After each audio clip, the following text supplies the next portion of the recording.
The direction I was going was blocked, so we're now going this way. The locals giving me spontaneous directions now. Don't go this way, go this way.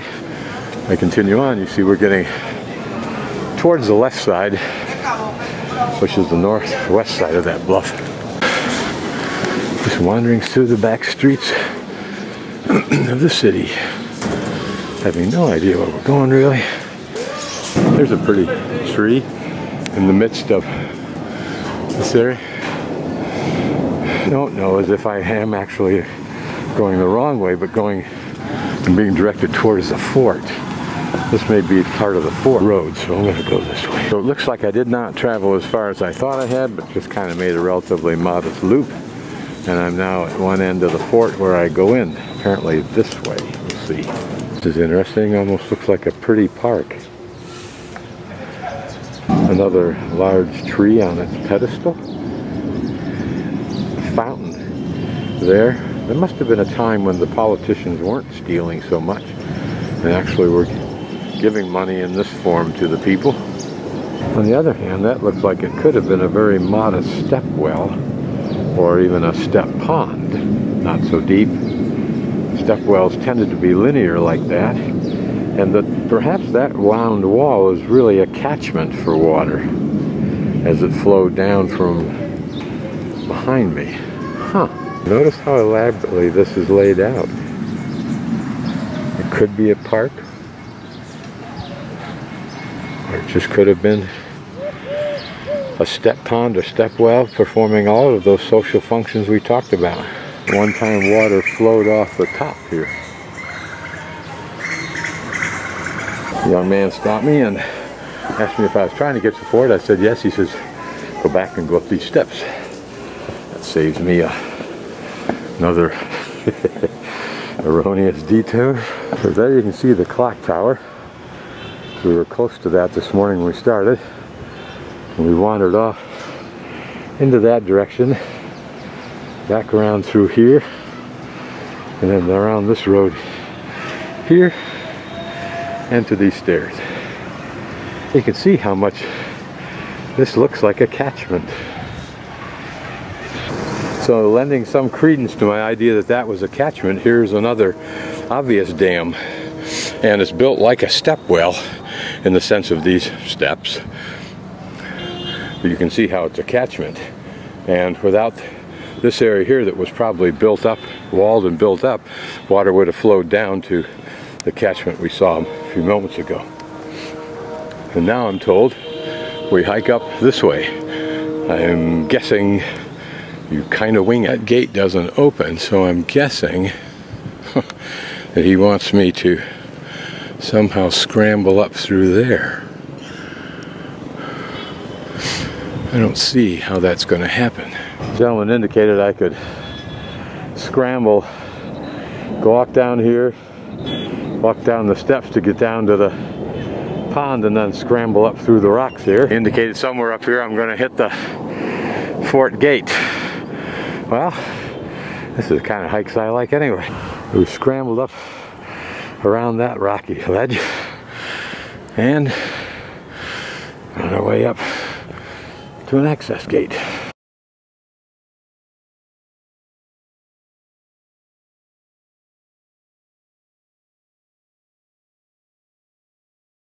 A look at the fortress from this entrance, the main entrance, before we buy a ticket and enter. Here.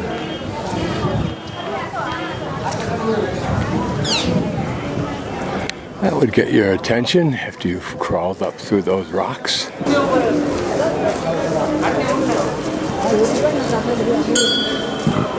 Graphics probably reflect not only gods in the top. There's that elephant kinda like god, forget what it's for, the lion, goose, and another bird of some sort. And this probably reflects a procession, maybe a marriage, maybe a celebration of battles won. And through the entrance, and impressive to say the least. This is particularly impressive compared to most of the forts that I've been in the world because of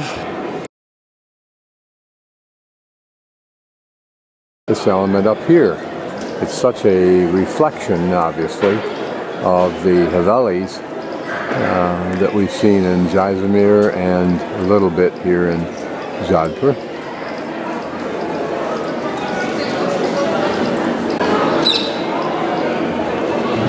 Take a little look at the detail.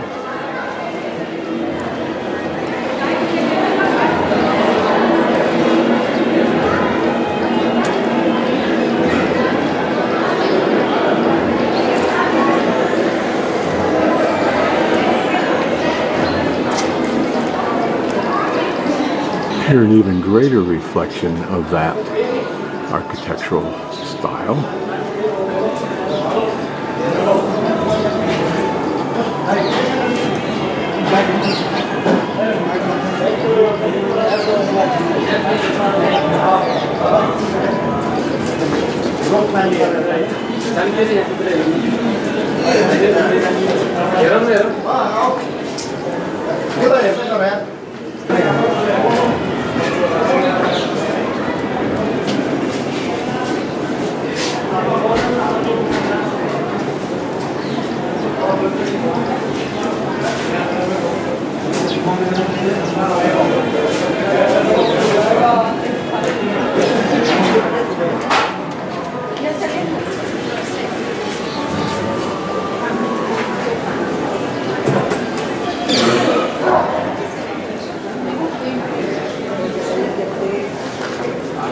There's a pair of the doors that probably fit in that doorway. It looks at. These are kind of interesting because they pivot lower than at the top. Notice also the simple quick door for going in and out. The scene where John Wayne's just about ready to get shot by a bunch of Indians that are chasing him, and he dives through the door. Okay, they didn't have these doors, but that's what he would have done.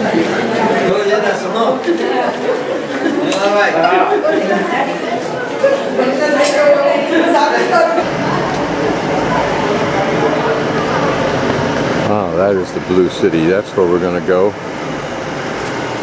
and walk about later, maybe today or tomorrow. We'll take an opportunity to span that area.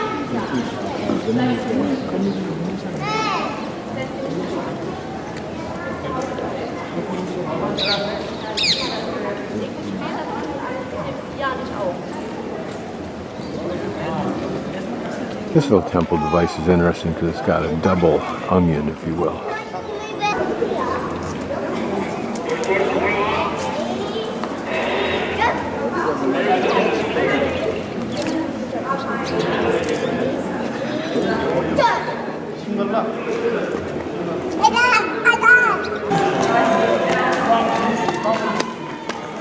Notice that this part of the fort looks as though, it may not be, as though it was carved out of base rock. A layer there, but I'm not sure that it's anything more than a sedimentary natural layer. And these magnificent doors. A little bit bigger walk-through door here. Notice how steep this walkway is.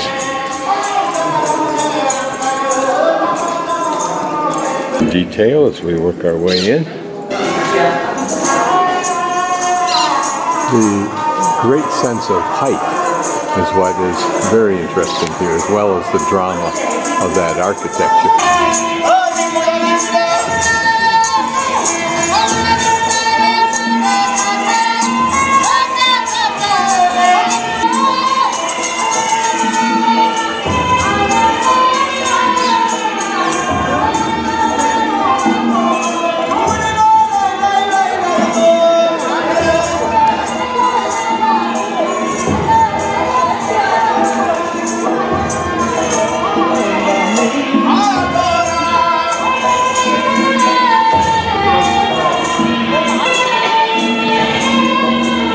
This detail again, a reflection, upside down reflection of the battlements. Another right angle entry. In a European fortress there would be a huge gate I cannot remember and can't pronounce when I do, that slides up and down here.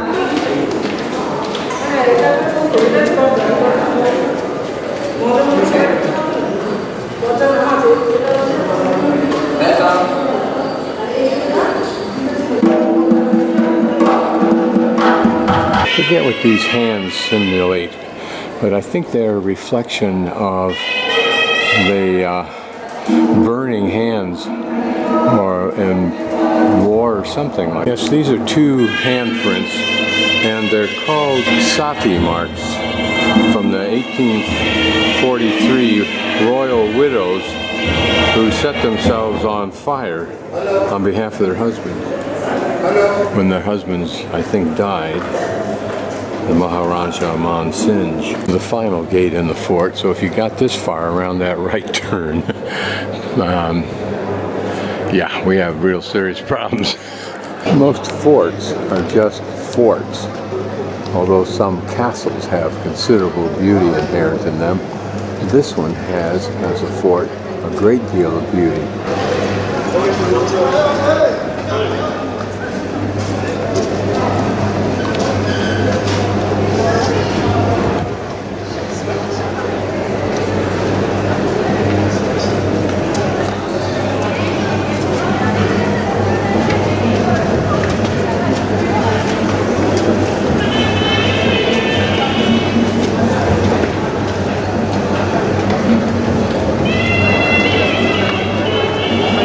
Above the cafe into this upper courtyard area.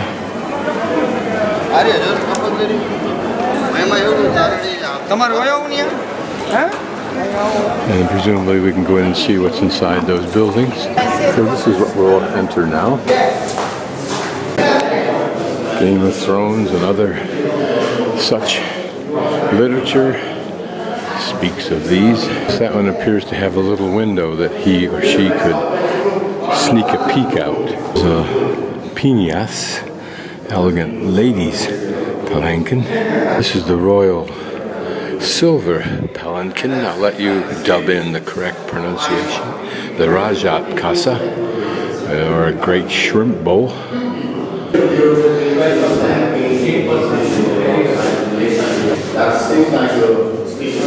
You can imagine that amongst the people, all the people at all levels, this pretty palanquin was well known, that each one had its characteristics that identified, and probably there was an aura of these people as they swept through a crowd. This one quite the opposite. Then next for the hermit saints, Eastern Indian style. Of course, looking more like a sleigh. Someone's got some magnificent perfume on it. And this one has got, which we can't see here, but this is all intricately carved with hunting scenes.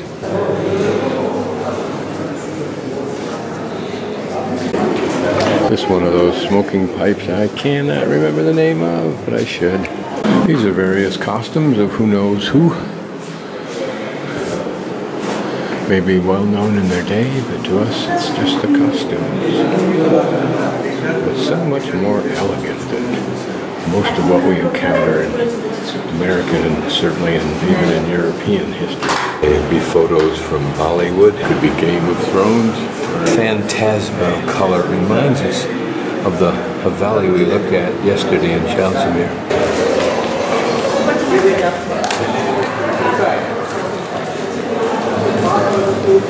A little walkway, probably designed to allow people or soldiers to look down on that route coming in from the last gate.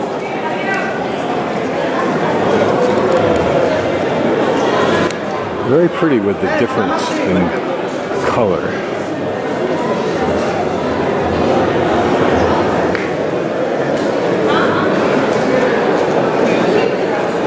It is a very Indian architecture.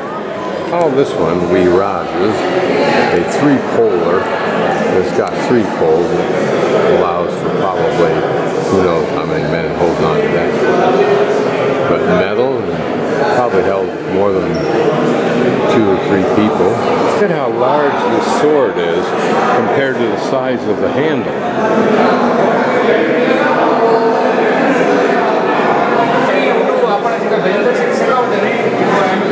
What seems to be very practical about these swords is the cutting edge of a curve versus something flat, but I don't know. It's the size of that weapon.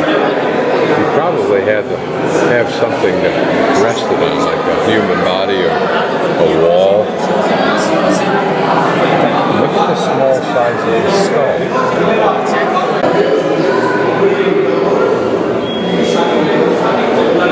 I think these are called hookah pipes. Beautiful detail. Interesting, they're carpet weights. Rare pieces to hold the corners of a floor covering, polished and painted camel bone. They remind us of what you see on temples. Here made out of silver. Here's a massive lock. Or two. Notice this one has three, what appear to be 4 keys in it. Whether they are or not, I don't know. This is a cannon. Was ever death so beautiful? Another beautifully made chunk of death.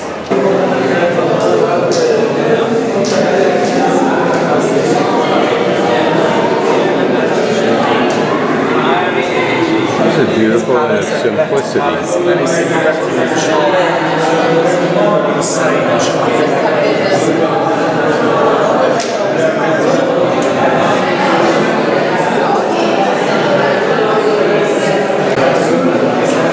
Hard to get a good picture because of the reflection of light on this glass. We live in a day when photography is so ubiquitous, free, and whimsical that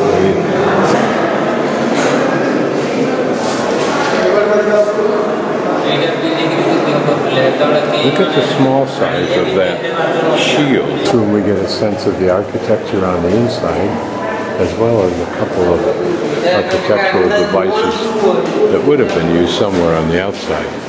Again, these rooms are probably very stripped of what they might have looked like in the day.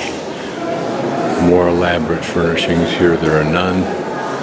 More elaborate wall treatment. For example, those niches might have been filled with paintings. We've seen that before. A spectacular room.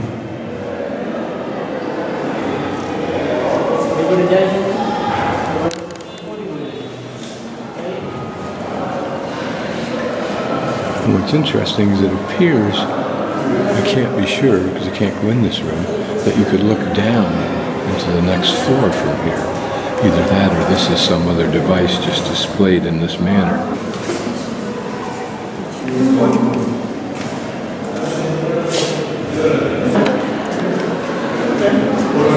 This was the Maharaja's meditation room.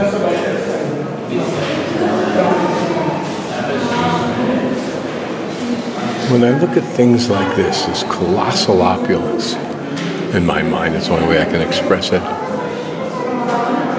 What I also have to think about is the tremendous value of the people's labor to create it. On the next floor, this is probably an audience room.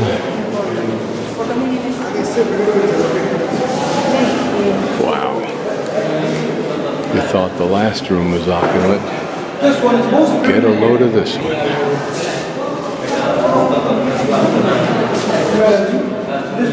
Oh, the Palace of Flowers. Apparently a great deal of this is gold painted.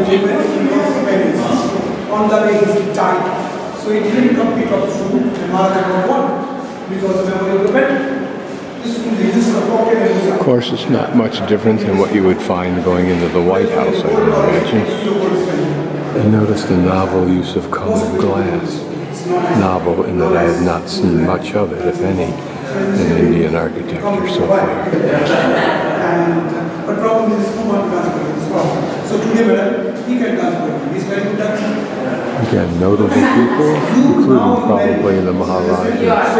So you just tell each person was that it was not something. This is a detail underneath these arches, and I'll go right into that centerpiece because it looks like it's very detailed.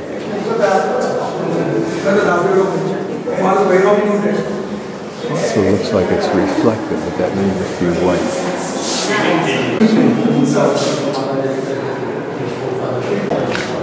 So you support the, you give the vote for Trump? Uh-huh. Yeah, good. You happy? Now this is a fortress, but it's obvious that we've been in the palace. We're in one now. So the Maharaja lived up here, but it's interesting to look at what's down below. It almost looks like fairy tale land. There's a castle and a lake. As we pan about, there's another knoll, and on it, I don't know if it was a castle, it may just be a government building, but someday in the past there was something important. Panning around to the left, another complex down there. We have no idea what that is, but you can imagine that they were paying obeisance to the Raj in this fortress. This, of course, very reminiscent of the European 18th, 19th century European ironworks. You see it in markets all over the world. American girls get their fantasy of being photographed in their dresses as they pretend to be Indian. I really don't want to mock that enthusiasm. It's the kind of enthusiasm that inspires them and others to travel and do other things. To all of us, at least me, I do a great deal of pretending.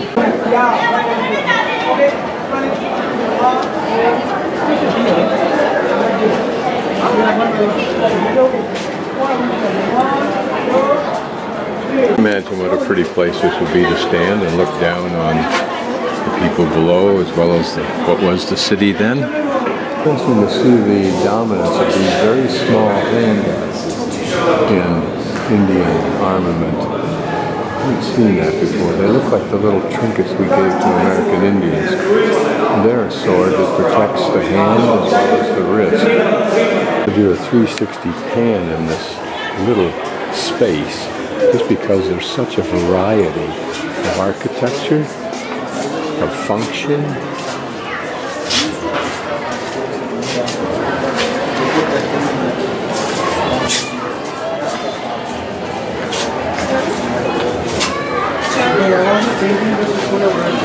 The largest single bed I've ever seen.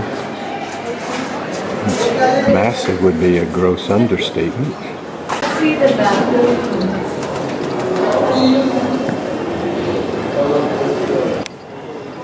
Look at how the fortress ranges down into that area there. And there's the garden that we can go down and visit, so we will, on the way out of the fort. And of course, tomorrow morning I'm going to spend most of it over in that blue city. I'd suggested that something over here had to do with the Batman movie, but what it was, he was pointing out from here, I don't know.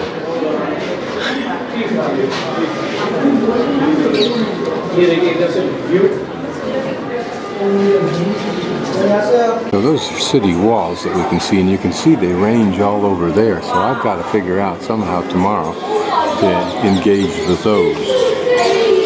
Interesting, I haven't seen it before. It's a niche with doors. Courtyard. It would be fascinating to know, if you had nothing else to do in life and were therefore young, what the architect and the other planners envisioned when they created these various spaces. An impressive wooden ceiling, impressive only by the size of that beam, really. And it looks like it's a beam composed of many pieces of wood, a laminate strapped with iron. You can see from the detail in the cement work that probably the painting was extravagant in here. This is a row of children's sleeping beds. We'll walk down just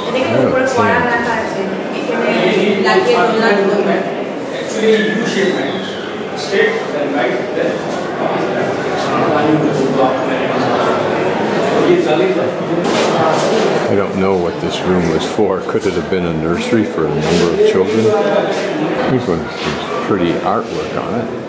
Imagine the child that grew up, that even as an adult, memories of this bed were triggered in their head when they wandered through their palace. This is interesting because it seems to portray angels. Feelings. Almost looks like Portugal tile work, but it's not. Another somewhat larger courtyard.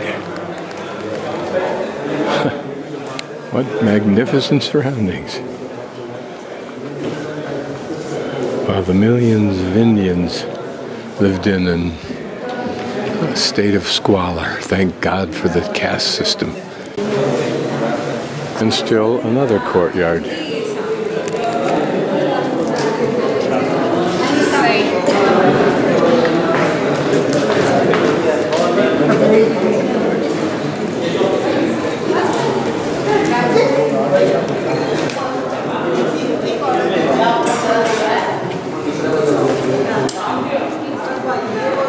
And this center portion suggests that something was once here, perhaps a pool.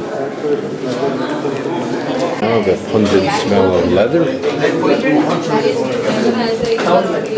There's an idea of the construction of these doors on the inside, also how the lock system worked. Continue further up since our direction of travel was interrupted by the palace. So here we enter into a very large open area.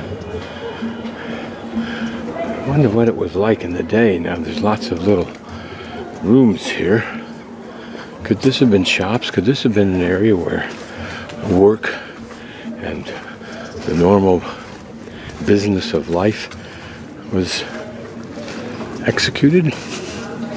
And what would these round stones have been for? Notice they're flattened on one little part of them. This one with a hole in it. These have been stables. That might make some sense, eh? This looks like a grinding wheel, or part of a grinding system.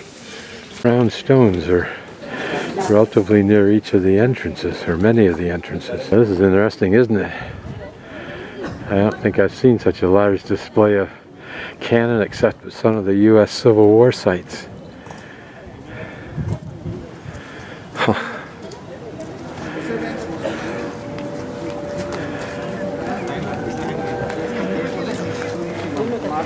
Fort beyond us there. And here a water catchment.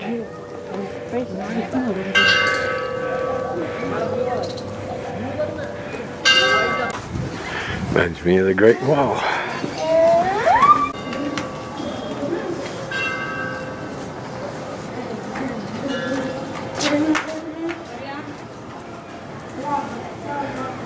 Looking down into that catchment area, but here a temple for the fortress. I won't go into it. I have to take my shoes off. I don't feel like it. You can see the blue city on beyond it on the other side. Approaching the main area of the fort again, walking out from this area that I think was probably for horses and marching and other lifestyle things. Here are a couple of these stones that are carved out on the inside like they might have been for containers. Notice the lip right here where you could put a flat lip on. And it's also curious, before I enter the fort again, the main area, what the purpose of this detail was. Was there some kind of shrine there? We just noticed these two rectangular holes. Notice most of these stones that are missing from front of those, what I'll call stables, are underneath this tree, sheltering the ladies and anyone else who happens to want to sit here and out of the sun. Before I enter back into the fort area, there was a gate here, but notice the architect made sure that there was just a hint of the magnificent architecture that you were entering back into. That gets a nice beat out of that.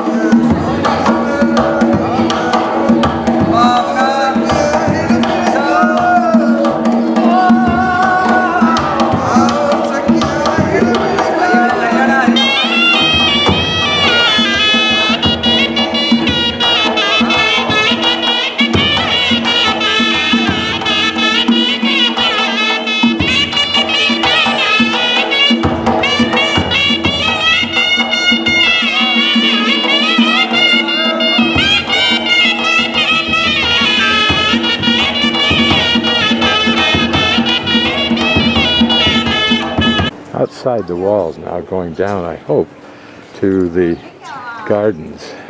Garden down there. Notice here some remnants piled for future use, I hope. And you look at this stone, because we're seeing the ripples you see in sedimentary stone from the water on the beaches as the stone was created in the body of water. Here a long painting of what might have been a great procession.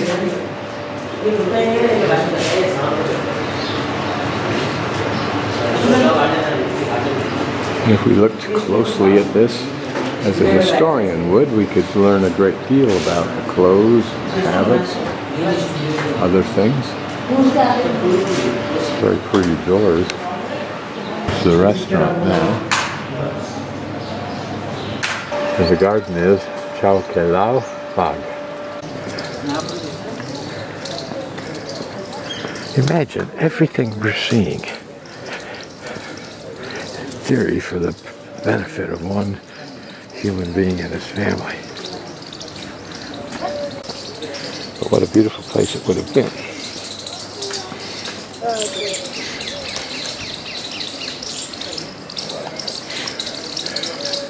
I think all palaces, all great homes, and even much lesser homes are always pleased by gardens.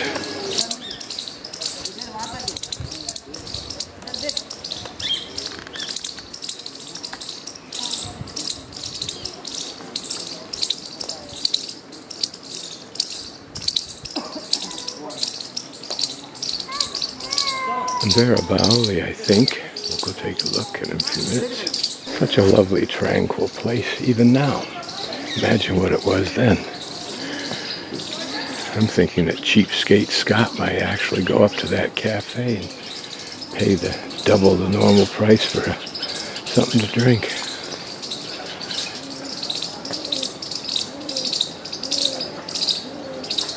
Of the structure that surrounds this garden. Imagine that in the day there were many, many people who lived here, kind of like Versailles, although they lived around Versailles, I believe, but maybe in it. Might have been a catchment. I'm positive it was, and it would have be interesting to know what kind of things they put in here to make it more beautiful. Were there fish, were there ducks, geese, that sort of thing.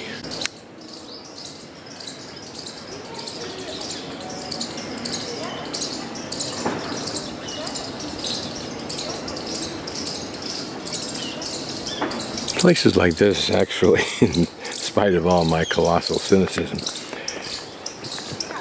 define or highlight or frame the democracy of today's world. The mere fact that we can roam for a few dollars casually through the confines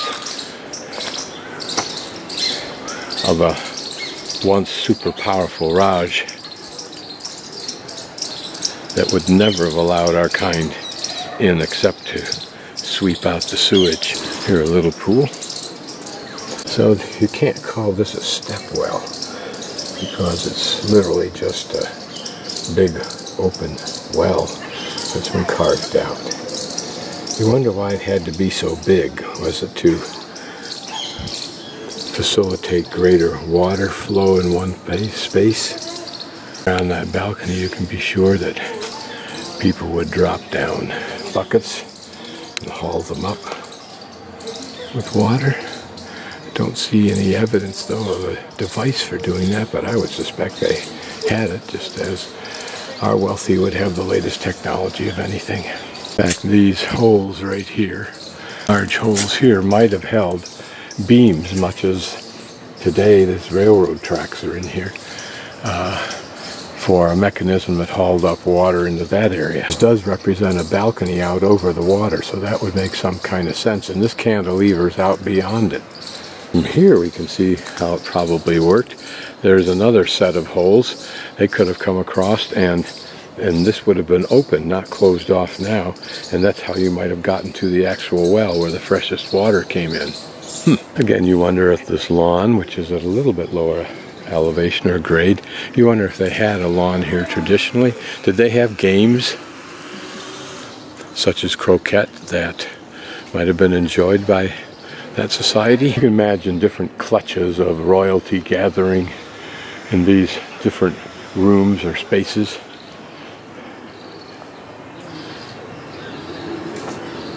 The lower terrace, Mehta Bagh, or Moonlight Garden, be enjoyed both during the day and the night as a response to high day temperatures. White flowers that blossom during the night and emanate fragrance made night viewing extremely pleasant. This is a practice place for a zip line that you can ride. I hope that's a practice place because it doesn't look like much of a ride. This is an orchard area. The tree, or wish-fulfilling tree, they have a name, has been an integral part of Indian culture, symbolizing life and prosperity. The upper terrace, Pool Bagh, P-H-O-O-L, second word B-A-A-G, terrace or flower garden. Its purpose was to present an array of all kinds of colors and textures and smells.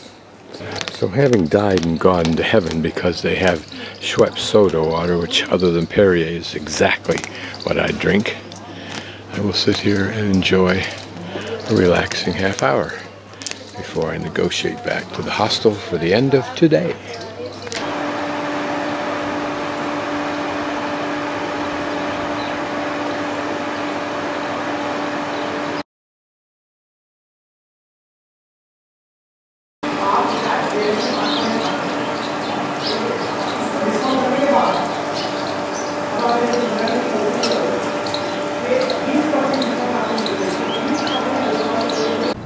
Last view of the fortress, and now I return the way I came. What's interesting is I can't see that knoll where there was the, oh there it is, the pinnacle dead in the center. I think I'm going to wander over there. I want to see what that is.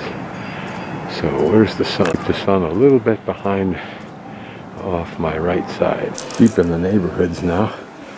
I saw this brilliant blue. I thought I'd take a look at it. Notice it has an old Haveli arch. And the buildings around are that pretty coral color, which is enticing. Here's an old Haveli in this part of town. We'll go inside, see what's left from the inside. It tells me it's 150 years old. And perhaps it was just a cluster of homes. Maybe the same family, may not. Interesting little detail someone added when they built it to provide a little balcony and an easier way to walk around up on top there. I was intrigued by this because it's just the remains of a funky little alcove. So this is how you wash clothes in the hood. Scrub them with soap and then you whack them with the mallet. Seen that all over the world. A lot more work than I put into my clothes, that's for damn sure.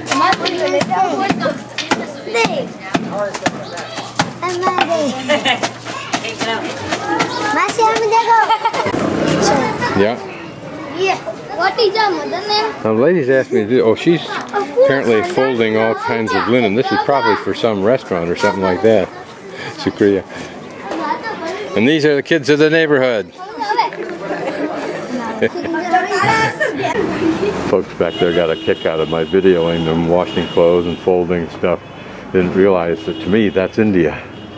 And here you can see some of those cow patties and from whence those patties came.